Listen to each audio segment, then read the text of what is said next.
ಸೋಮವಾರದಿಂದ ಆರಂಭವಾಗುವಂತಹ ಎಸ್ಎಸ್ಎಲ್ಸಿ ಪರೀಕ್ಷೆಗೆ ಹಾಜರಾಗುವ ಎಲ್ಲಾ ವಿದ್ಯಾರ್ಥಿಗಳು ಶಾಲಾ ಸಮವಸ್ತ್ರ ಧರಿಸಿಯೇ ಪರೀಕ್ಷೆ ಬರೆಯಬೇಕು ಎಂದು ಸಾರ್ವಜನಿಕ ಶಿಕ್ಷಣ ಇಲಾಖೆ ಸುತ್ತೋಲೆ ಹೊರಡಿಸಿದೆ. ಸಾರ್ವಜನಿಕ ಶಿಕ್ಷಣ ಇಲಾಖೆಯ ಈ ಸುತ್ತೋಲೆಯಿಂದ ವಿದ್ಯಾರ್ಥಿಗಳು ಹಿಜಾಬ್ ಸೇರಿದಂತೆ ಯಾವುದೇ ವಸ್ತ್ರಗಳನ್ನು ಧರಿಸುವಂತಿಲ್ಲ.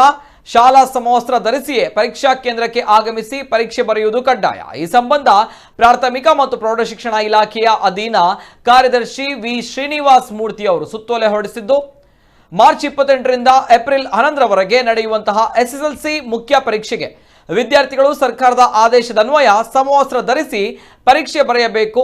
ಸರ್ಕಾರಿ ಶಾಲೆಗಳಲ್ಲಿ ಓದ್ತಾ ಇರುವಂತಹ ವಿದ್ಯಾರ್ಥಿಗಳು ಸರ್ಕಾರ ನಿಗದಿಪಡಿಸಿರುವಂತಹ ಶಾಲಾ ಸಮವಸ್ತ್ರ ಮತ್ತು ಖಾಸಗಿ ಶಾಲೆಗಳಲ್ಲಿ ಓದುತ್ತಿರುವ ವಿದ್ಯಾರ್ಥಿಗಳು ಆಯಾ ಶಾಲಾ ಆಡಳಿತ ಮಂಡಳಿಗಳು ನಿಗದಿಪಡಿಸಿರುವಂತಹ ಸಮವಸ್ತ್ರವನ್ನು ಧರಿಸುವುದು ಕಡ್ಡಾಯ ಎಂದು ಸುತ್ತೋಲೆಯಲ್ಲಿ ಹೇಳಲಾಗಿದೆ. ರಾಜ್ಯ ಹೈಕೋರ್ಟ್ ಸರ್ಕಾರದ ಸಮವಸ್ತ್ರ ಆದೇಶವನ್ನು ಎತ್ತಿ ಹಿಡಿದು ತೀರ್ಪು ನೀಡಿರುವುದರಿಂದ ಎಲ್ಲಾ ವಿದ್ಯಾರ್ಥಿಗಳು ಸಮವಸ್ತ್ರ ಧರಿಸಿಯೇ ಪರೀಕ್ಷೆ ಬರೆಯುವುದನ್ನು ಕಡ್ಡಾಯಗೊಳಿಸಲಾಗಿದೆ. ಎಸ್ಎಸ್ಎಲ್ಸಿ ಮುಖ್ಯ ಪರೀಕ್ಷೆಗೆ ಪ್ರವೇಶ ಪತ್ರದೊಂದಿಗೆ ಸಮವಸ್ತ್ರ ಧರಿಸಿ ಹಾಜರಾಗಬೇಕು ಎಂದು ಸುತ್ತೋಲೆಯಲ್ಲಿ ಸ್ಪಷ್ಟಪಡಿಸಲಾಗಿದೆ. ರಾಜ್ಯದ ಶಿಕ್ಷಣ ಸಚಿವ ಬಿಸಿ ನಾಗೇಶ್ ಈಗಾಗಲೇ ಹಿಜಾಬ್ ಧರಿಸಿ ಎಸ್ಎಸ್ಎಲ್ಸಿ ಪರೀಕ್ಷೆ ಬರೆಯಲು ಅವಕಾಶವಿಲ್ಲ ಎಂದು ಈಗಾಗಲೇ ಸ್ಪಷ್ಟಪಡಿಸಿದ್ರು. ಈಗ ಈ ಸಂಬಂಧ ಅಧಿಕೃತವಾಗಿ ಸುತ್ತೋಲೆಯನ್ನು ಕೂಡ ಹೊರಡಿಸಲಾಗಿದ್ದು, ಹಿಜಾಬ್ ಸೇರಿದಂತೆ ಯಾವುದೇ ರೀತಿಯ ವಸ್ತ್ರ ಧರಿಸಿ ಪರೀಕ್ಷೆ ಬರೆಯಲು ಅವಕಾಶವಿಲ್ಲ. ರಾಜ್ಯದಲ್ಲಿ ಹಿಜಾಬ್ ವಿವಾದ ಭುಗಿಲೆದ್ದು ಹೈಕೋರ್ಟ್ನ ಮಧ್ಯಂತರ ಆದೇಶ ಹೊರಬಿದ್ದ ಸಂದರ್ಭದಲ್ಲಿ ನಡೆದಂತಹ ಪ್ರಾಯೋಗಿಕ ಪರೀಕ್ಷೆಗೆ ಹಿಜಾಬ್ ಧರಿಸಿ ಹಾಜರಾಗಲು ಅವಕಾಶ ನೀಡದ ಸಂದರ್ಭ ಕೆಲ ವಿದ್ಯಾರ್ಥಿಗಳು ಪ್ರಾಯೋಗಿಕ ಪರೀಕ್ಷೆ ಕೂಡ ಹಾಜರಾಗಿರಲಿಲ್ಲ.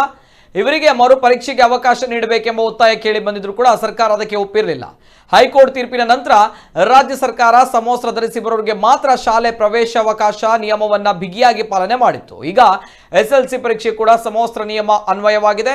ಕರ್ನಾಟಕ ಹೈಕೋರ್ಟ್ ತೀರ್ಪನ್ನು ಪ್ರಶ್ನಿಸಿ ಉಡುಪಿಯ ವಿದ್ಯಾರ್ಥಿನಿಯರು ಸುಪ್ರೀಂ ಕೋರ್ಟ್ಗೆ ಅರ್ಜಿ ಸಲ್ಲಿಸಿದ್ದು, ತುರ್ತು ವಿಚಾರಣೆ ನಡೆಸಲು ಮುಖ್ಯ ನ್ಯಾಯಮೂರ್ತಿ ರಮಣ ನೇತೃತ್ವದ ನ್ಯಾಯಪೀಠ ನಿರಾಕರಿಸಿದೆ. ಈ ಹಿನ್ನೆಲೆ ಕರ್ನಾಟಕ ಹೈಕೋರ್ಟ್ ನೀಡಿರುವಂತಹ ತೀರ್ಪು ವಿದ್ಯಾರ್ಥಿನಿಯರು ಪಾಲನೆ ಮಾಡಬೇಕಾಗಿದೆ.